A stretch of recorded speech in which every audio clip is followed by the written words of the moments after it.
आइए,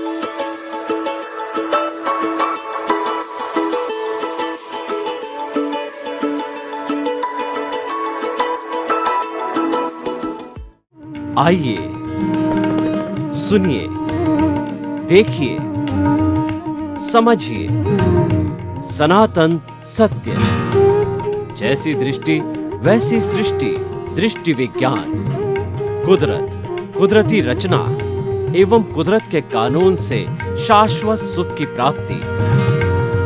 जोधपुर के परम पूज्य महात्मा उपासक प्रोफेसर डॉक्टर सोहन राज तातेड़ के निर्देशन में सनातन सत्य।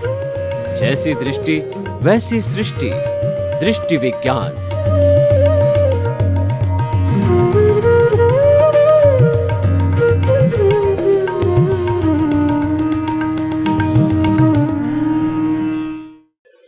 भाई और बहनों, मातृशक्ति को नमन।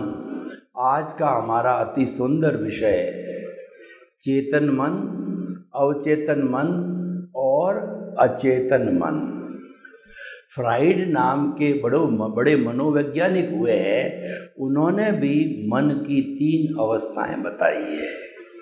मन तो ये एक मन जो है एक ही होता है, लेकिन ये तीनों अलग अलग स्तर पर काम करते हैं, इसीलिए उनका स्तर अलग हो जाता है।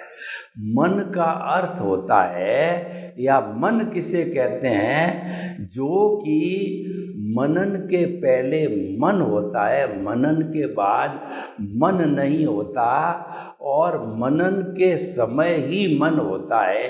यानी जब हम चिंतन करते हैं तभी मन को पैदा किया जा सकता है, किया जाता है। मन एक पौद्गलिक वस्तु है, जड़ वस्तु है। मन एक नौकर है। मन टेम्परेरी होता है इस परिभाषा के अनुसार। तो स्थायी कौन है? स्थायी इसका मालिक चित्त है।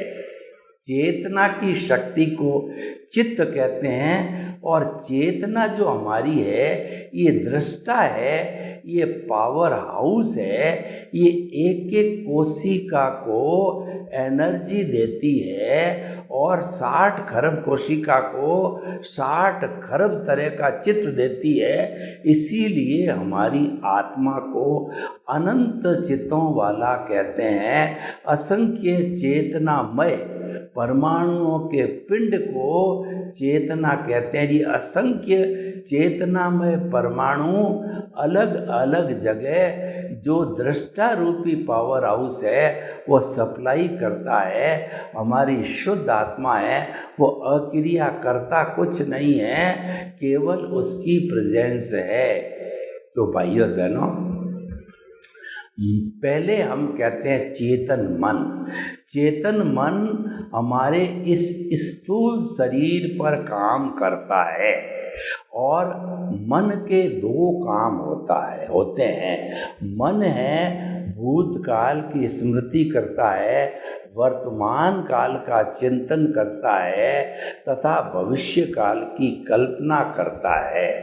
और मन का एक दूसरा काम और है, जिसे हम कहते हैं मैनेजर। मन क्या करता है? जो हमारी 5 इंद्रियां हैं, स्पर्शन, रसन, घ्राण, चक्षु, श्रोत्राणी, इंद्रियाणी, इन सब इंद्रियों के लिए जो है वह इंद्रियों के लिए, उन सब इंद्रियों का जो विषय होता है वो विषय मन को दिए जाते हैं। मन पैम्पलेट निकालता है और वह बुद्धि को देता है, तो और बुद्धि चित्त को देती है। ये पूरा क्रम है। तो इसीलिए ये हमारा जो चेतन मन है, ये स्थूल शरीर पर काम करता है। यानी कि जो हमारे भीतर के भाव जो है, जो कि एंडोक्राइन ग्लैंड्स के द्वारा जो भाव है विचार में बदलते हैं, वो मन के पास आते हैं। और मन जो अपनी कर्मेंद्रिया जो है, हाथ है, पाँव है, उनको निर्देश देता है, उस काम को एग्जीक्यूट करने के लिए, उस काम को पूरा करने के लिए। स्थूल शरीर पर सारा साम्राज्य है चेतन मन का होता है। जितना भी हम पढ़ना, लिखना, खाना पीना, ड्राइविंग, जो कुछ भी इस शरीर से करते हैं वह सारा जो है वो हमारे चेतन मन से होता है। चेतन मन जो है बहुत बड़ा एग्जीक्यूशन का काम करता है और वो पूरा कंट्रोल करता है हमारे इस स्थूल शरीर को। दूसरा मन है जो भीतर रहता है वह अवचेतन मन कहा जाता है, तेजस शरीर कहा जाता है, सब कॉन्शियस माइंड कहा जाता है। वो विश्व की सबसे बड़ी फैक्ट्री है और वहाँ पर सारा रूपांतरण का काम होता है, प्रोसेसिंग होता है, इसीलिए इसको प्रोसेसिंग फैक्ट्री कहा जाता है। और अवचेतन मन के बड़े चमत्कार है। आपने देखा होगा ये बड़े मैस मैरिजम कराने वाले ये जो लोग होते हैं पहलवान, वो अपनी छाती पर से 30-30 टन का जो है ट्रॉला चला देते हैं। ये अवचेतन मन से जो है वो सारा प्राणायाम करके श्वास को रोक करके ऐसा करते हैं। जादूगर है वो अवचेतन मन के लेवल पर काम करते हैं। आपने कभी देखा होगा कि आप 3 या 5 साल की उम्र में होते हो और आज आप 70-80 साल की उम्र में हो गए हो, तो ऐसी वारदात जो बचपन की इतनी पुरानी है वह अवचेतन मन पर इतनी स्पष्ट हो गई है, अवचेतन मन में चली गई है कि वो आज तक आपको क्लियर कट याद है। यानी जो कुछ भी अवचेतन मन में हो जाता है वह हमारे स्मृति पटल पर अंकित हो जाता है और वह हमें पूरा याद में रहता है। जो विद्यार्थी पढ़ाई करके अपना ज्ञान अवचेतन मन में स्टोर कर लेते हैं वो कभी नहीं भूलते।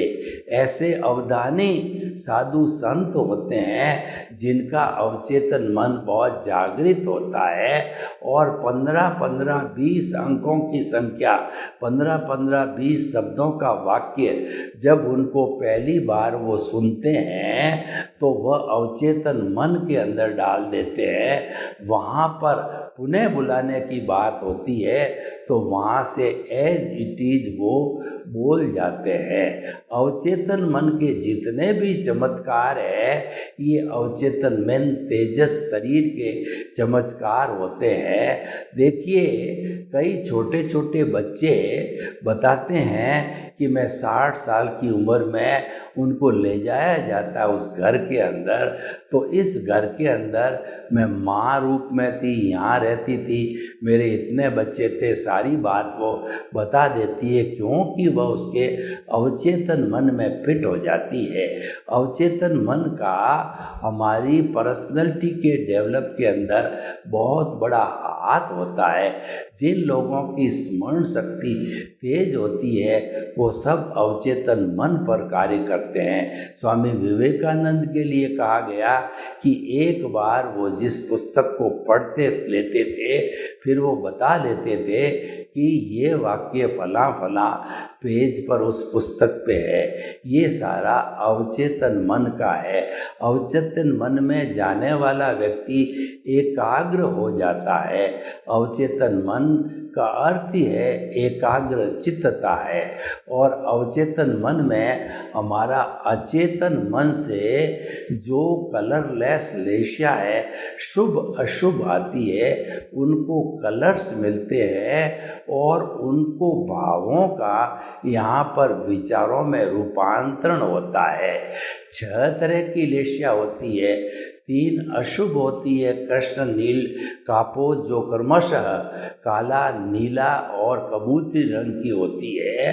ये जो है वो डेंस कलर की होती है, काले वगैरह जो डार्क कलर की होती है, तो इसीलिए इनके अंदर अशुभ भाव होते हैं। तो वो अशुभ भाव जो हमारे अवचेतन मन के अंदर उनको ये कलर मिलते हैं, तो ये अशुभ भाव जो है हमारे अवचेतन मन के साथ में शरीर की एंडोक्राइन ग्लैंड्स जो है जुड़ी रहती है, जिनमें छेद नहीं होते हैं, फिर भी वो इन अवचेतन मन पर आए हुए हमारे शुभ या अशुभ विचारों का जो कलर्ड होते हैं लेशा रूप में, भावों के रूप के अंदर, वो एब्जॉर्व कर लेती है। यानी कि जो हमारी वाइब्रेशंस है, उन वाइब्रेशंस को ये लिक्विड के अंदर चेंज कर देती है।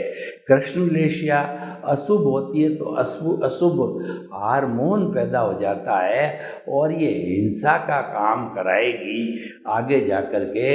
और दूसरी नील लेशिया होती है, ये कम हिंसा वाली, झूठा माप तोल और जाली कागज वगैरह ऐसा बनवाएगी। तीसरी कापोत लेशिया होती है, कबूतरी रंग की, वो थोड़ी इससे धीमी होती है, हल्की होती है, तो वो छोटी मोटी हिंसा का काम कराएगी। तो तीनों अशुभ भाव जो काला, नीला और कबूतरी रंग का जो है हार्मोन्स जो है कलर मिल करके वैसे हार्मोन्स है, वो हमारे भीतर एंडोक्राइन ग्लैंड्स जो डक्टलेस कहलाती है, छेद नहीं होता, लेकिन वो लिक्विड फॉर्म में उनमें आ जाते हैं और फिर वह चेतन मन की परमिशन की सहायता से फिर वह जो है पूरे ब्लड के अंदर उन भावों को मिला देती। अब वो भाव विचार बन गए और चेतन मन जो है उसको इम्प्लीमेंट करता है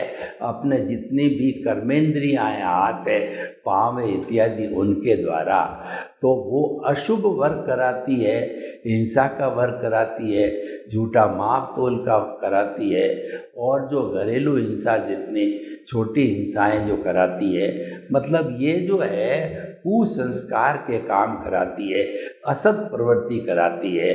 और जब शुभ लेशियाएं भीतर से शुभ भाव आते हैं जो तेजो पद्म और शुक्ल लेशिया के होते हैं, तो तेजो लेशिया जो है अरुण रंग की होती, अरुण रंग के चमकता हुआ अरुण रंग की लेशिया जब डक्टलेस ग्लैंड्स पे आती है, तो वो जो है वो बड़ी शांति प्रदान करती है हमारे शरीर को। और जो है पद्म लेशिया जो कि हल्दी के रंग की चमकता हुआ होता है, जब वो एंडोक्राइन ग्लैंड्स में लिक्विड हार्मोन बनती है, तब हमको जो है आनंद की अनुभूति कराती है।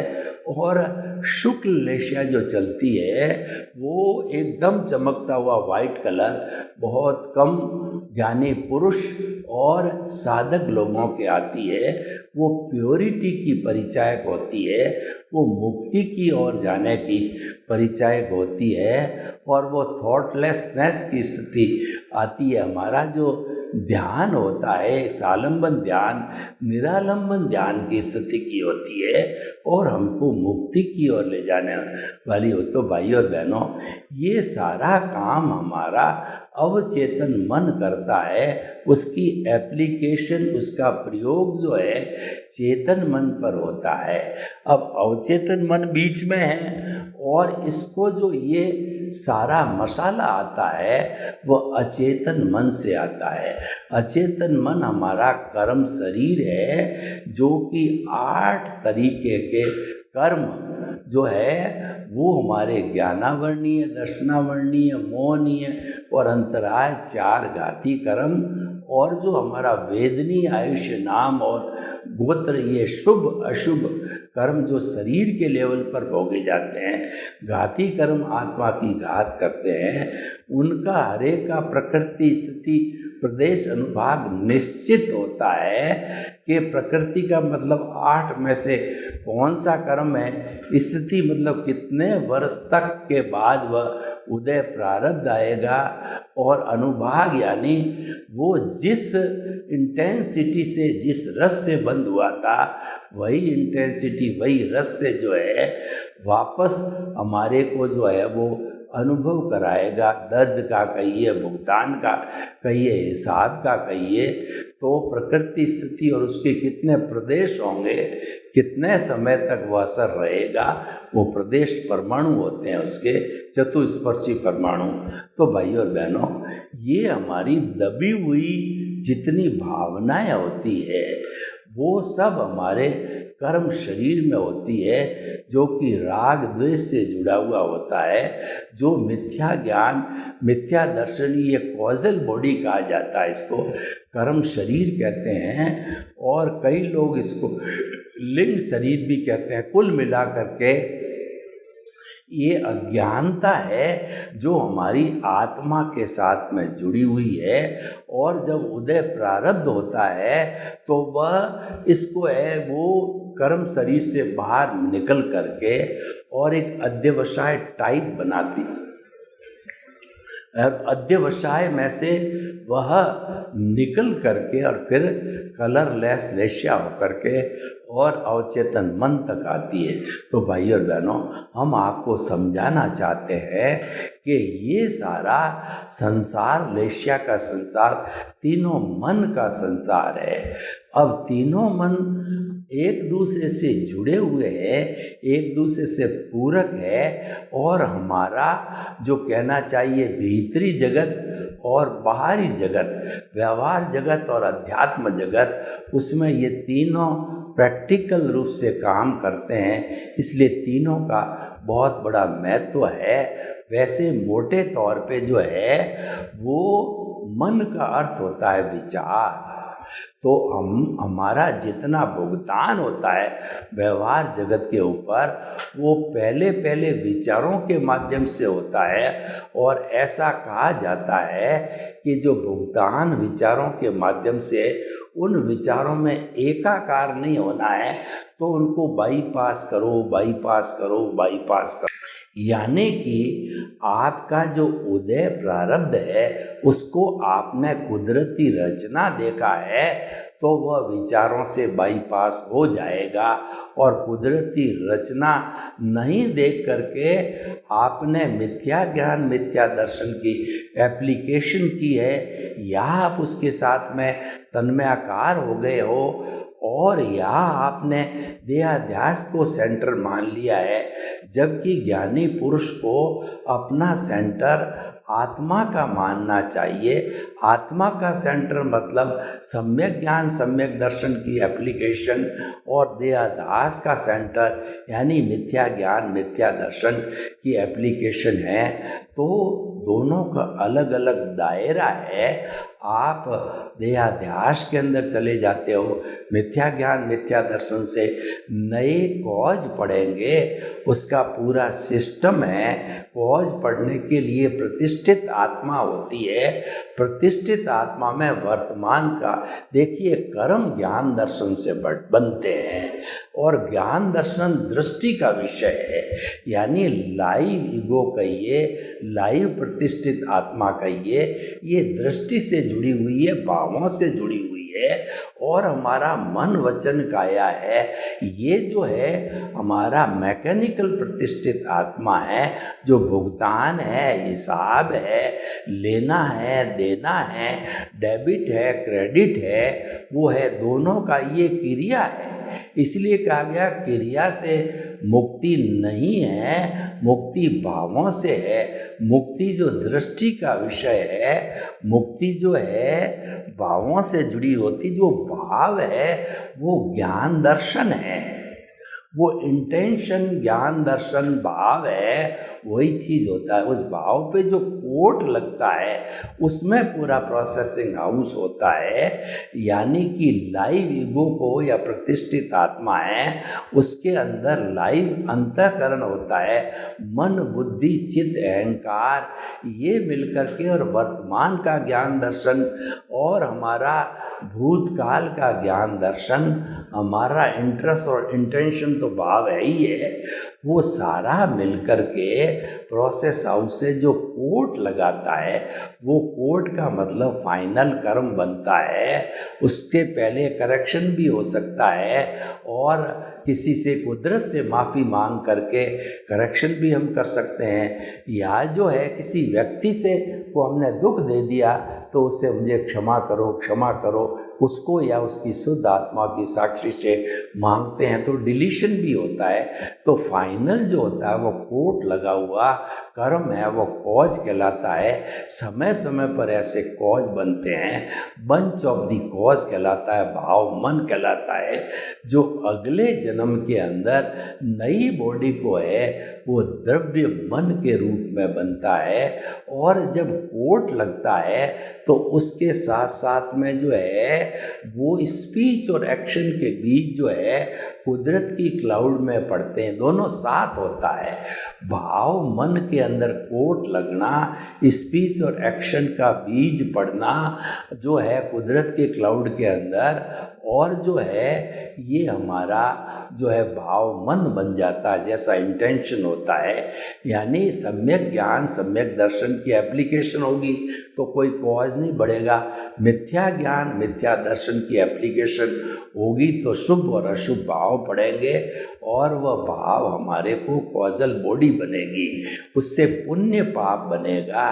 जो हमको पुण्य होगा वो सुख देने वाला होगा, चाहे आयुष्य है तो सद्गति वाला होगा, और पाप है हमको जीवन भर दुख देने वाला होगा। तो भाई और बहनों, हम आपको बताना चाहते हैं कि पूरा ये सिस्टम है, ये तीनों मन है उसके एग्जीक्यूशन करने वाला पूरा सिस्टम है। ये एग्जीक्यूटिव बॉडी है जो काम करने वाली है।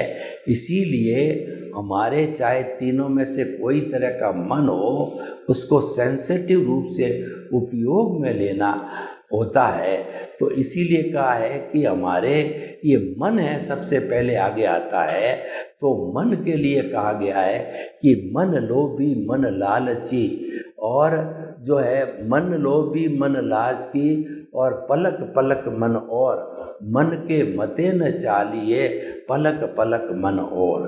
मन जो है ये हर क्षण बदलता रहता है और इसकी स्पीड ध्वनि से ज़्यादा होती है, प्रकाश से ज़्यादा होती है। यहाँ बैठा बैठा अमेरिका जा कर के और पैम्पलेट निकाल लेता है तो वो बहुत तेज़ी से भागता है। इसको बंदर की परिभाषा दी है।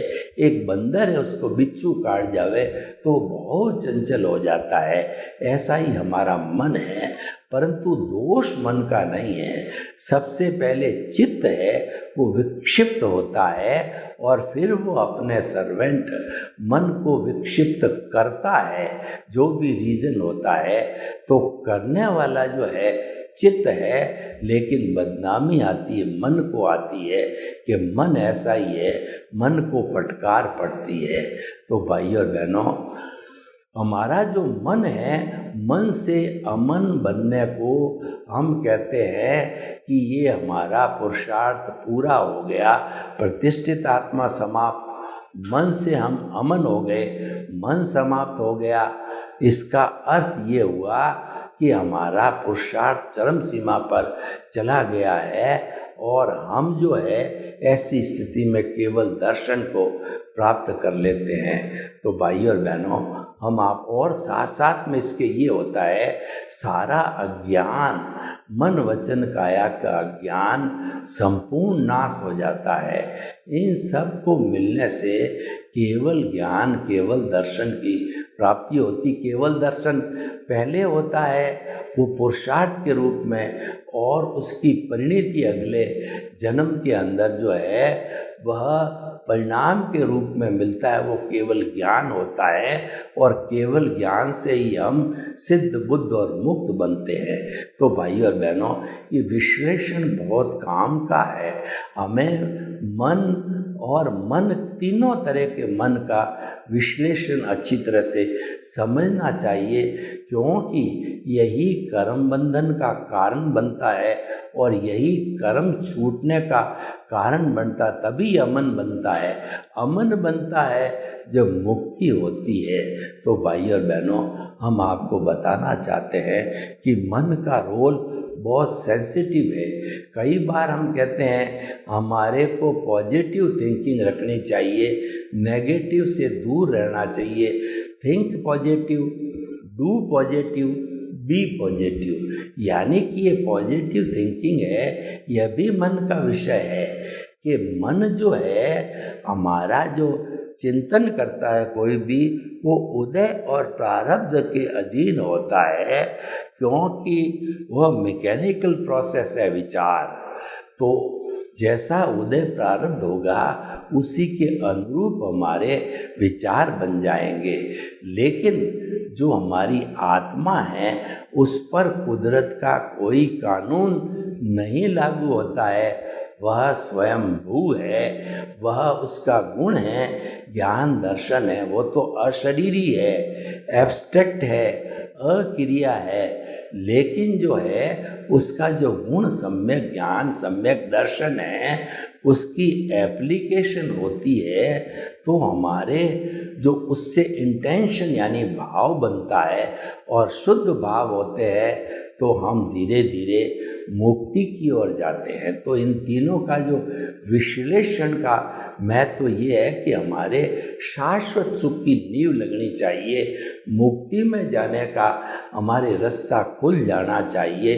1 जन्म 2 जन्म 4 जन्म, और ऐसा बताया जाता है किसी व्यक्ति को एनलाइटनमेंट हो जाता है, प्रज्ञा जागरण हो जाती है, ज्ञान मिल जाता है, तो अधिकतम 15 भव के अंदर मुक्ति को अवश्य जाता है।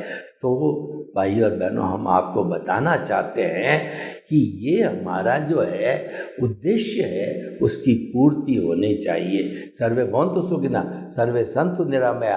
लोग के जीवों को सुख मिले, शांति मिले, आनंद मिले, प्रेम मिले, और हम तीनों तरह के मन का काम समझ करके हम शाश्वत सुख की नींव लगावें। आपके प्रति मंगल भावना।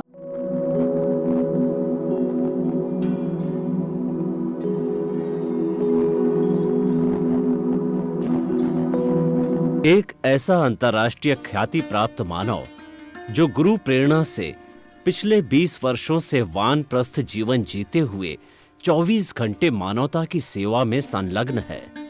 एक ऐसा मानव जो अभी राष्ट्रीय, अंतर्राष्ट्रीय टीवी चैनलों पर 7,500 एपिसोड के माध्यम से सनातन सत्य, आत्मविज्ञान एवं पुनरुत्थान व्यवहार एवं निश्चय जगत के जीवनोपयोगी विषयों पर हृदय स्पर्शी प्रवचन कर चुका है। उस मानव का नाम है महात्मा उपासक प्रोफेसर डॉक्टर सोहन राज तातेड़। प्रोफेसर तातेड़ द्वारा योग, दर्शन, शिक्षा विषयों पर रचित पीएचडी स्तर के 250 शोध ग्रंथ भारत के 100 प्रतिष्ठित विश्वविद्यालयों में शोधार्थी पढ़ रहे हैं तथा वे सभी शोध ग्रंथ वहां की सेंट्रल लाइब्रेरियों में उपलब्ध हैं। महात्मा सोहन राज ने अभी तक हजारों स्कूलों, कॉलेजों, विश्वविद्यालयों एवं संस्थाओं में सेमिनार, वर्कशॉप, कैंप लगाकर लाखों विद्यार्थियों को योग, दर्शन, शिक्षा का प्रशिक्षण देकर उन्हें सुसंस्कारित किया। डॉक्टर तातेड़ ने भारतीय संस्कृति उत्थान के 4000 से अधिक समसामयिक विषयों पर आर्टिकल लिखकर ऑनलाइन जर्नल, पत्रिकाओं, वेबसाइट्स पर प्रकाशित किया, जिसका उपयोग लाखों पाठक कर रहे हैं। उपासक तातेड़ के 5000 से अधिक आज का सुविचार, आज का शुभ संदेश, आज का मंगल भावना योग आदि चिंतन websites, Twitter, blogger, Facebook, YouTube माध्यमों से लाखों लोग अपना जीवन निर्माण कर रहे हैं। मानवता के मसीहा ऐसे महामानव महात्मा सोहन राज तातेड़ के प्रोफाइल को अभी तक विश्व के 20 लाख दर्शक यूट्यूब पर, 12 लाख गूगल पर एवं लाखों दर्शक फेसबुक, ब्लॉगर, ट्विटर और इंस्टाग्राम पर देख चुके हैं।